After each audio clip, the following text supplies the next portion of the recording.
Thank you guys for inviting me into your home. I'm glad I was able to be of some assistance. And your husband, he did call into the show, and I'm just going to say this: it takes a lot of guts to do that. And I know that he did it when his back was against the wall, and I know how like you feel. He always does. Okay, you said like he always does. Yeah. He doesn't admit anything until it's right in his face and he has no other out but to tell the truth. Like he won't tell the truth on the first time, the second time, the third time. That's what resulted me to come and find your website and get the products from your website, because I really felt there was no. I hate when somebody tries to make me feel like I'm stupid, like it's not there, and that's what he does. We don't talk anymore because you lie. Every sentence come out your mouth is a lie. You get a word in. Okay, what you're saying is that there's a layered problem here, because the layer that I'm hearing is you ask him questions and he denies. Okay, and on top of that is the maybe indiscretion.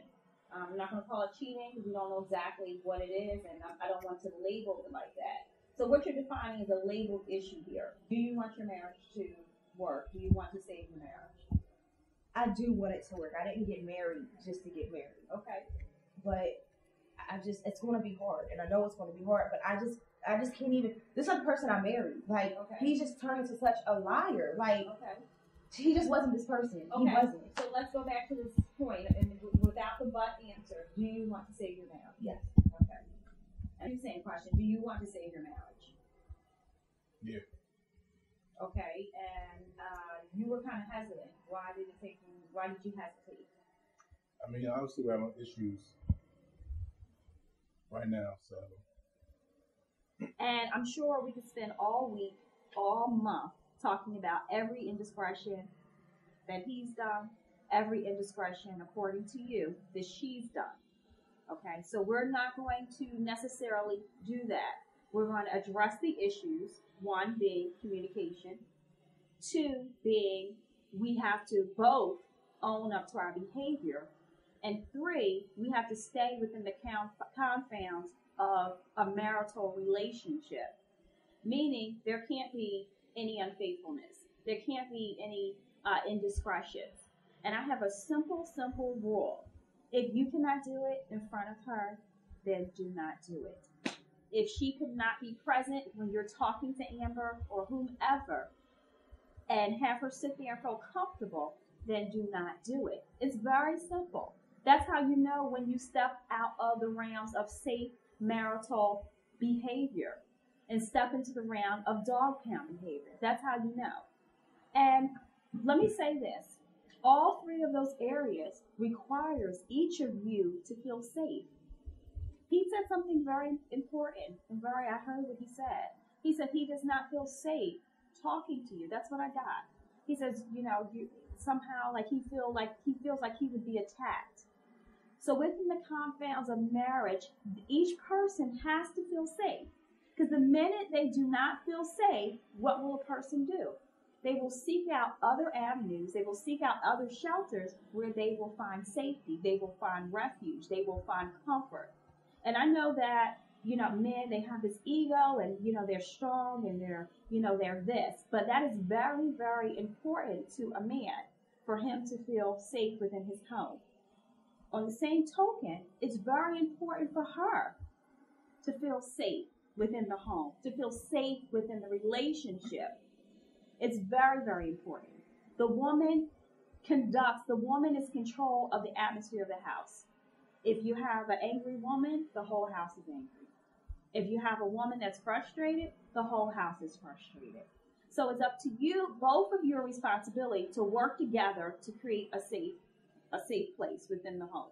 Does that make sense? It does. Both of you guys, honesty, the dialogue was heartfelt. I can see your verbal and your nonverbal. I can hear your verbal behavior and I can see your nonverbal behavior. And that's a good thing. That's a great start. You just did something that's very important. You just moved the pillow from in between you two. Because it's not a truth. No, and I saw that, and that means a lot. What we have to do is you guys have to establish a new beginning.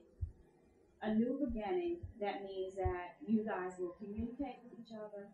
you guys will stay in the confines of marital boundaries, and you guys will own up to your behavior. Those are the three things that I'm charging you guys with to kind of be on the path of repairing your relationship. Another thing, and this may be harder for you because it's harder for us women to do this.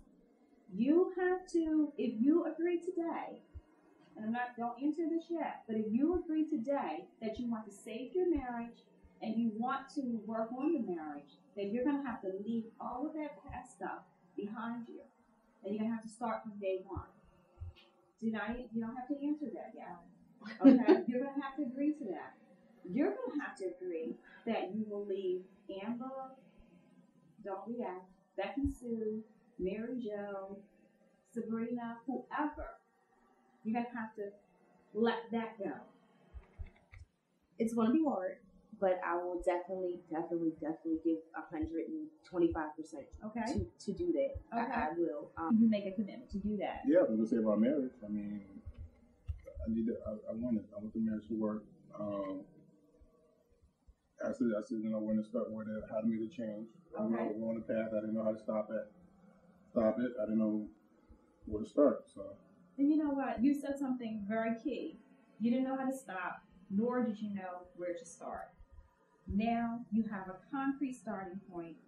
The past is the past.